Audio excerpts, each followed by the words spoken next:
భారత్ అనే పేరు ఎక్కడి నుంచి వచ్చింది అనే చర్చ ఈ మధ్య చాలా జరుగుతోంది. భరతుడి పేరు మీద వచ్చిందని చాలా మంది అంటుంటారు. కానీ కాదు.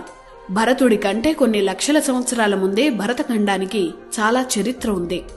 చాలా మందికి తెలియని చరిత్ర అది. అందుకే మన దేశానికి భరత అనే పేరు ఎలా వచ్చిందో సమగ్రంగా చెప్పే స్టోరీ ఇది.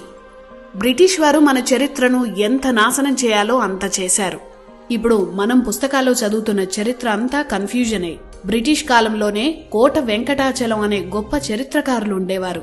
భారత చరిత్ర మీద ఎన్నో అద్భుత పుస్తకాలు రచించారు.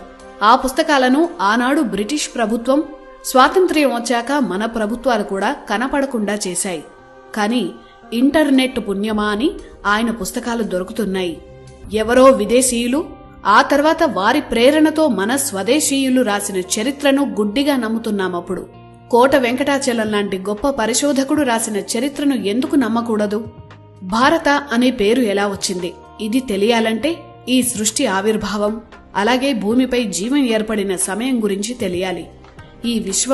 ఈ విశ్వం తర్వాత బ్రహ్మాండం, ఆ బ్రహ్మాండం బద్దలై ఇప్పుడు మనం చూస్తున్న అంతరిక్షం ఏర్పడ్డాయని హబుల్ టెలిస్కోపులు చెప్పడానికి 1000 ఏళ్ల ముందే ప్రతి పురాణము చెప్పింది.